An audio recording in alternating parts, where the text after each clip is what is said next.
Buenas tardes a todos. Me da mucho gusto poder estar aquí y platicar de este tema que cuando me lo dieron, la verdad dije, híjole, vamos a tener que hacer una revisión bastante amplia, porque el tema es morbilidad y mortalidad temprana en leucemia aguda linfoblástica en países de bajos y medianos ingresos. Entonces, cuando te dicen eso, dices, bueno, tengo que hacer una revisión de todo lo que está pasando en el mundo para poder llegar a lo que está pasando con nosotros y poder compararnos y llegar a algo de lo que estamos viendo. Entonces, bueno, ¿cuáles son los países de bajos y medianos recursos? Es lo primero que nos tenemos que pensar. Y bueno, de acuerdo al Banco Mundial, en el 2016, pues la mayoría de los países de bajos recursos pues se encuentran en África y en Asia. La mayoría de los países de Latinoamérica, incluyendo México, nos incluimos en un grupo de países de medianos recursos. México estamos en un medio alto, y la realidad es que fuera de Haití la mayoría de los países son de al menos medianos recursos, medios bajos, y algunos países de Sudamérica, sobre todo Chile y Argentina, pues están clasificados como países de altos recursos. Entonces, bueno, esto seguramente lo tendrán que actualizar, porque seguramente no es así, pero bueno. Entonces, ¿qué pasa primero? En México tenemos una incidencia de leucemia de 89.5 casos por millón, siendo la neoplasia más frecuente en nuestros pacientes y reportando hasta incidencias mucho más altas que en la mayoría de los países. Representa aproximadamente el 52% de todas las neoplasias que tenemos en nuestro país. Ahora, la segunda pregunta que nos tenemos que hacer es realmente ¿qué es mortalidad temprana? Y cuando uno empieza a revisar toda la literatura y todos los datos que hay, pues entra mucho la duda. La realidad es que hay muchas definiciones y cada quien publica de acuerdo a sus datos. Entonces, muchas veces nos dicen muerte que ocurre en el primer mes del diagnóstico, pero también la muerte que ocurre desde el inicio del tratamiento y en el periodo de la inducción. Algunos otros estudios abarcan 30 o 60 días e inclusive hay algunos artículos que nos refieren durante el primer año de tratamiento. Entonces, realmente no hay una como definición homogénea, pero ahorita van a ver que cada artículo define muy bien lo que es muerte temprana y para fines prácticos vamos a tomarlo como la muerte que ocurre previo al inicio de tratamiento y durante el periodo de la inducción a la remisión. Para poder decir cómo estamos, si estamos bien o estamos mal, pues hay que ver primero qué pasa en los países que tienen más altos ingresos. Entonces, bueno, ¿qué información hay de esto a nivel de la literatura? Hay este artículo publicado en 2017, donde se hablan de los datos del CER, que es la encuesta epidemiológica de los Estados Unidos, donde se evaluaron niños con cáncer de 0 a 19 años, ya me la salté, perdón, pero bueno, se los comento, de 0 a 19 años, con cáncer, y ellos encuentran una mortalidad temprana bastante baja, que está alrededor del 1%. Sin embargo, los padecimientos donde más mortalidad temprana tenían eran aquellos con padecimientos hematológicos. Ya realizando un análisis específico de los factores de riesgo de estos pacientes, lo que encontraron fue que los pacientes menores de 1 año tenían mucho mayor riesgo, con un OR de 4.36. Los pacientes que eran de raza negra, los hispanos y aquellos pacientes que venían de países con menores ingresos. Entonces, ya desde ahí estamos viendo que hay ciertos factores de riesgo que predisponen a que estos pacientes puedan tener una mortalidad temprana mayor. Y ya específicamente viendo el grupo de pacientes con leucemias pediátricas, encontraban un porcentaje de muerte temprana de 2%. Eso en Estados Unidos. Ahora, ¿qué hay en el resto del mundo? ¿Qué otros países tienen publicada cierta experiencia o algunos datos? Hay algunos artículos de la Sociedad Nórdica de Hematología y Oncología. Este fue publicado en el 2005 e incluían 1.652 pacientes menores de 15 años que fueron diagnosticados entre 1992 y el 2001. Todos estos pacientes fueron tratados con el protocolo NOPO ALL92 y lo que ellos encontraron es que de los 1.652 pacientes, 19 fallecieron en el periodo de inducción, que corresponde únicamente al 1% de los pacientes, y las causas de muerte fueron principalmente procesos infecciosos.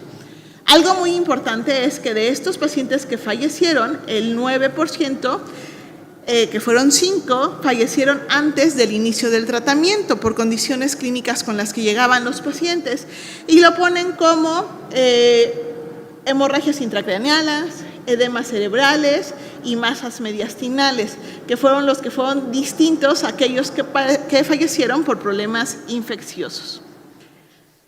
Continuando en el tiempo, ya en el 2013, este mismo grupo nórdico, donde se incluyeron pacientes de Dinamarca, Finlandia, Islandia, Lituania, Noruega y Suecia, ya de 1992 al 2011, reportan 221 pacientes con leucemia de 0 a 15 años, y los que ellos encuentran es que 10 pacientes, que corresponde al 5%, murieron en el primer mes del diagnóstico, ya siendo un análisis ya más específico en cuanto a cuáles eran los factores de riesgo que llevaban a estos pacientes a la muerte. Es que la mayoría de los pacientes eran mayores de 1 año y algunos tenían leucemias de células T. Algo que nos refieren es que la mayoría murieron también por complicaciones infecciosas, si se fijan, pero también por hemorragias intracraneales. Y haciendo el análisis de regresiones logísticas, encuentran que la cuenta de leucocitos tenía mayor de 50,000, tenía un OR de 1.4 con una P estadísticamente significativa, y también la presencia de síntomas neurológicos al momento del diagnóstico. Esos pacientes representaban un riesgo de 5.8, también con una P estadísticamente significativa, asociándolos como los factores de riesgo que estos pacientes tenían al diagnóstico y que podían predecir o que se podían asociar con una mortalidad temprana. También hay un estudio en Italia donde se evalúa un periodo mucho más grande, desde 1967 a 1998, y lo que se observó en este estudio fue que con el paso del tiempo el número de pacientes que morían de forma temprana fue disminuyendo. De 1967 a 1978 fue el 10.8% de su corte. De 1979 a 1988 el 5.3%, y después de 1989 hasta el 98 de 1.8%. Ellos también observan que los principales factores de riesgo de estos pacientes era la edad, que era menor de 1 año, y la presencia de un diagnóstico pues, en años más anteriores. Y algo importante que ellos analizan es que no se relacionó el sexo del paciente con la mortalidad. Se fijan, dentro del mapita que mostramos al principio, pues Argentina era de los países que estaban clasificados por el Banco Mundial como de recursos altos. Entonces, bueno, ¿qué pasa en los mismos países de Latinoamérica? Este es un estudio donde se registran datos de este registro de oncología pediátrica de Argentina, e incluyen datos de pacientes con leucemia linfoblástica aguda menores de 18 años del 2000 al 2008. Encuentran de entrada que eran una incidencia de cáncer en general de 128.5 casos por millón, que el 37% de la población estudiada fue leucemia, de los cuales la mayoría, el 79%, correspondían a leucemias linfoblásticas agudas. Y algo muy importante que ellos encuentran es que tienen una mortalidad diferente por regiones. Argentina la dividen en 5 regiones y encuentran que evidentemente, dependiendo de la situación económica de la región, la mortalidad iba a variar. Pero de forma general lo que encuentran es que la mortalidad en menos de 30 días del diagnóstico era del 4%, comparado con la mortalidad general de todos los tumores de 10%. Inclusive hacen un análisis que se extiende hasta 1 año del diagnóstico, donde la mortalidad de estos pacientes es del 16%. Pues ahora sí, ya vimos un poquito del panorama general de estos países de recursos más altos. Vamos a ver qué pasa en el mundo con los países de bajos y medianos recursos. En cuanto a países de bajos recursos, encontré en la literatura varios estudios. Este es del 2016, publicado la experiencia de Pakistán. Fueron 255 niños que se reclutaron del 2004 al 2009 con diagnóstico de leucemia aguda linfoblástica. El tratamiento que recibieron fue un protocolo BFM modificado y lo que ellos encuentran es que, fíjense, 8 de los pacientes mueren antes de iniciar el tratamiento y 41 de los pacientes mueren durante el periodo de inducción. Esto corresponde al 19.2% de la población y refieren que la mayoría de las muertes fueron relacionadas con infecciones. Algo que ellos reportan en este estudio es que el 55.5% de sus niños tenían algún grado de desnutrición. Y la supervivencia global de todo su análisis queda en 52.9%. Ahorita vamos a ir haciendo un poquito más de las comparaciones. Ahora, en los siguientes años, si se fijan, el estudio anterior cortaba en 2009, este ya fue publicado con pacientes que se reclutaron de 2009 a 2012, aquí fueron 3 hospitales de referencia de las ciudades más grandes de Pakistán, y encontraron que el abandono seguía siendo muy alto, tenían un abandono de 12.5%, ya me la podrían regresar. Creo que ya no, pero bueno, tenían un abandono alto, la mortalidad seguía siendo de forma temprana alrededor del 11.5% y seguían teniendo una mortalidad de forma temprana en inducción o antes de empezar el tratamiento bastante alta. De lo que seguimos reportando son otro artículo publicado en el año 2018, realmente es reciente, de la experiencia de Egipto, que también es un país que está clasificado como de medianos a bajos ingresos, donde se evaluaron 200 niños con leucemia que fueron diagnosticados en 2011 al 2016. Y lo que se encuentra aquí es que 46% murieron durante la inducción, que corresponde al 23% de los pacientes. En este estudio se hace un análisis mucho más detallado de las causas de muerte y lo que nos dicen es que la mayoría fueron por procesos infecciosos, la mayoría fueron sepsis, que fue el 32.6% de los pacientes, pero el 15% fueron neumonía, síndrome de lisis tumoral, tiflitis o hemorragias intracraneales como los primeros causas de muerte de estos pacientes y el tiempo, la mediana de tiempo en la cual murieron fue 0.75 meses. Hacen ya un análisis un poco más profundo y lo que encuentran en un análisis univariado es que los factores de riesgo que ellos podían ver era pues la edad, era la presencia de afección al sistema nervioso central al momento del diagnóstico y el riesgo de la enfermedad al momento del diagnóstico. Y haciendo un análisis multivariado, la realidad es que solo les quedó como la presencia de infiltración al sistema nervioso central. Pero si se fijan, las principales causas de muerte siguen siendo procesos infecciosos, como lo hemos visto en casi todos los artículos.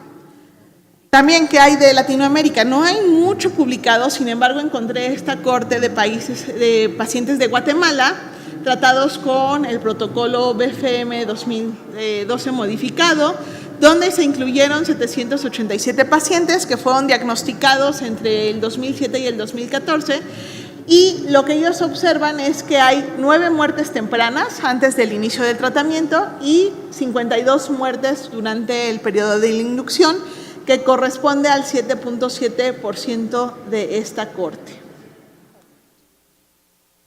Algo importante es que de los 52 pacientes que murieron, el 61.5% fueron procesos infecciosos, como lo volvemos a ver en todos los artículos, las infecciones al momento del diagnóstico es lo más importante, 19.2% hemorragia y otras causas.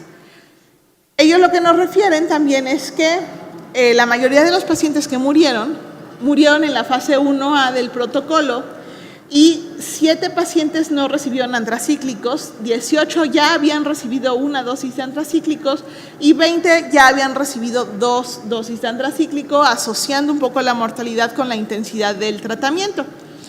También lo que encuentran, ya haciendo el análisis, es que los pacientes que tenían más de 50,000 leucos al diagnóstico, tenían un mayor riesgo de mortalidad temprana que aquellos que no tenían esta cuenta de leucocitos y no encontraron asociación con el estado nutricional, el inmunofenotipo ni el sexo de los pacientes.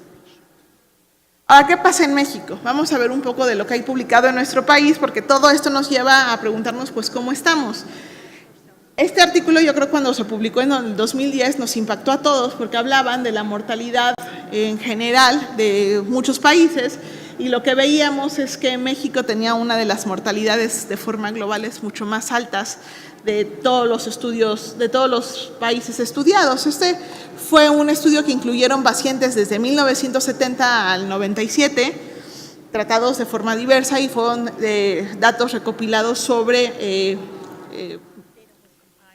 certificados de defunción. Entonces, de repente ahí podemos tener que los datos no sean tan concisos, pero pues al final estábamos hasta arriba, ¿no? Estábamos hasta arriba de la gráfica con la mortalidad más alta de leucemia en niños y en niñas. Entonces, vamos a ver qué hay realmente publicado de nosotros para nuestra mortalidad. Y si uno empieza a rascarle en la literatura, sí encontramos muchas publicaciones de lo que hay en México. Al menos encontré desde 1999, esta fue la primera que encontré, que fue un estudio publicado por el doctor Mejía Arangure, donde se realizó un estudio de casos y controles para evaluar si la malnutrición influía en la mortalidad durante la inducción. Realmente es un estudio muy pequeño, incluyeron 17 casos y 76 controles, y lo que ellos veían es que al diagnóstico los factores que podrían aumentar ese riesgo de mortalidad temprana era la presencia de infecciones, con un OR de 6.4, y algunos otros factores que estudiaron, que ahorita les voy a presentar, que eran los más importantes y lo que más les interesaba, que era ver propiamente la desnutrición. Y lo que encuentran es, al final de cuentas, es que los pacientes que tenían desnutrición, ya fuera severa o de primer grado, tenían mayor riesgo de mortalidad temprana que aquellos pacientes que no tenían estos factores. Ahora, ese estudio es realmente viejito, los esquemas de tratamiento que revisan ellos son VAPA, son algunas otras cosas que actualmente no se están utilizando, sin embargo, pues los datos al final eran importantes y son datos de pacientes mexicanos.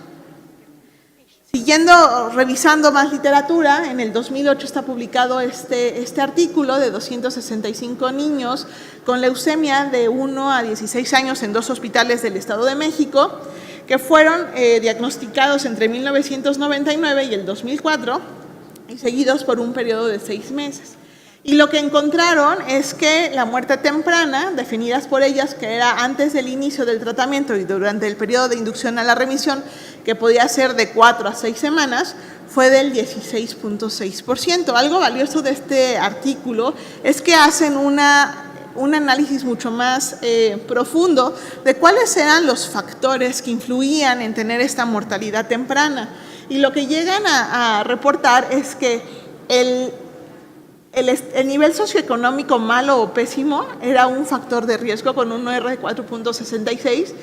Las comorbilidades al diagnóstico referidas como infecciones, como desnutrición y como enfermedades concomitantes donde estaba síndrome de Down, cardiopatía y demás, también aumentaban este riesgo de tener mortalidad temprana.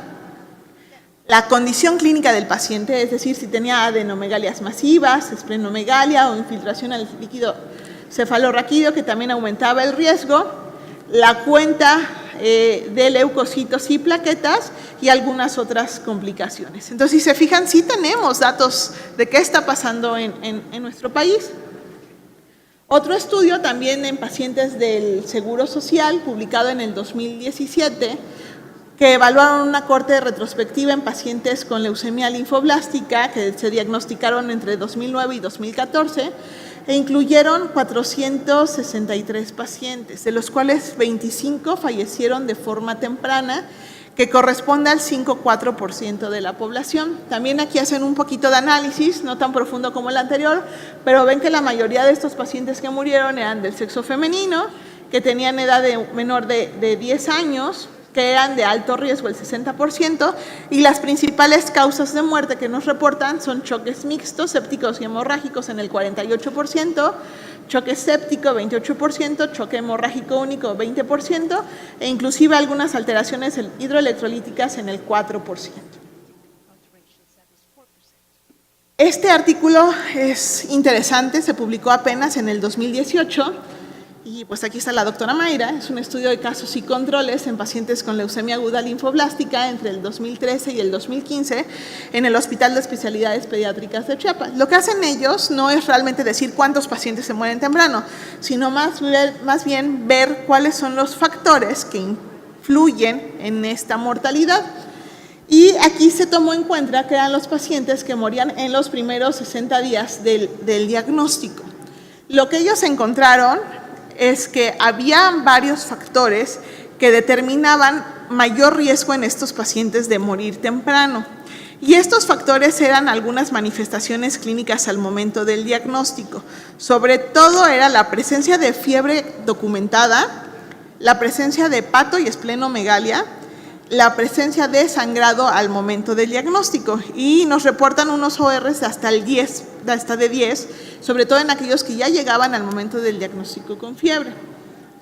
Ya analizando un poco más sus datos, lo que nos hablan ellos y lo dividen en cuanto a la mortalidad, aquellos que mueren en los primeros 15 días, sobre todo fueron choques hemorrágicos y fallas orgánicas múltiples. Entre los 16 y los 30 días, hablan de choque séptico y falla orgánica múltiple, y los que mueren entre los 31 y los 60 días del diagnóstico nos refieren con disfunción orgánica múltiple. Y al total fueron 28 pacientes los que murieron de forma temprana en este estudio. Bueno, yo en la mañana ya presentaron algunos datos que me parecieron muy importantes, que fueron los del grupo más. Nosotros no teníamos acceso a esos datos, pero nos están hablando que encontraron, según lo que nos presentó, los que nos presentaron en la mañana, una mortalidad temprana que es alrededor del 12%, ¿no? Que eso ya es un dato más que podemos tener para ver qué está pasando en nuestro país. Ahora, nosotros hicimos un pequeño análisis de lo que está pasando en el Instituto Nacional de Pediatría para ver cómo estaban nuestros pacientes, y registramos del 2012 al 2018 191 pacientes con leucemia aguda linfoblástica. El 61% son hombres, 39% mujeres, con una mediana de edad al diagnóstico de 120 meses, que son 10 años. Algo que sabemos, la mayoría de nuestros pacientes pues, son o de la Ciudad de México o del Estado de México. Y la mayoría de los pacientes que murieron fueron con leucemia aguda linfoblástica o leucemia T. Lo que encontramos es que en este transcurso del tiempo, 8 pacientes han muerto en el primer mes del diagnóstico, considerando todas las causas previas al tratamiento o durante la inducción, que corresponde al 4.1% de nuestros pacientes. 1 murió antes de la inducción y 7 pacientes murieron ya en el tratamiento de inducción. Las principales causas de muerte, ¿cuáles fueron? Toxicidad en el 75% de los pacientes, enfermedad activa en 12.5% y hemorragia en 12.5%. Nosotros tratamos a los pacientes a partir del 2016 con el protocolo San Judas XV, y a partir del 2016 a 18, o sea, en 3 años, solo hemos tenido 2 pacientes con mortalidad temprana. Seguramente, ¿por qué? Por alguna mejoría en cuanto a los manejos de sostén, de urgencias, de complicaciones que hemos tenido en el hospital. Ahora, con toda esta información, ¿qué podemos decir? Hacer una conclusión, sinceramente, se me hizo difícil, porque vemos que hay una alta frecuencia de mortalidad temprana en nuestros países y que son principalmente por procesos infecciosos. Pero algo importante es que tenemos que ver cuáles son los factores que están impactando en nuestra población. Y nuestra población no me refiero a todos los pacientes mexicanos con leucemia, sino a nuestra población que recibimos en cada uno de nuestros hospitales. ¿Por qué? Porque sí puede ser que estos factores sean a lo mejor propios del paciente, que llegan con cuentas altas, con masas mediastinales, con datos de sangrado y demás, pero también tiene que ver parte de la infraestructura que tenemos en cada uno de nuestros hospitales. Si nosotros vemos que la mayoría muere de procesos infecciosos, pues tenemos que trabajar sobre mejor profilaxis, sobre manejo de algunas cuestiones, pero si vemos que mueren de hemorragia porque a lo mejor no tenemos un banco de sangre o no tenemos la disposición de plaquetas, pues tenemos que trabajar sobre estos parámetros. Entonces, algo muy importante es que tenemos que empezar a hacer un diagnóstico situacional mucho más amplio de lo que pasa en nuestro país, pero tenemos que tomar en cuenta las condiciones individuales de todos nuestros hospitales, porque no va a ser lo mismo para a lo mejor los que estamos en la Ciudad de México, o los que estamos en la Ciudad de México en un hospital más pequeño, o los que estamos en otras áreas. Pues eso es todo. Muchas gracias.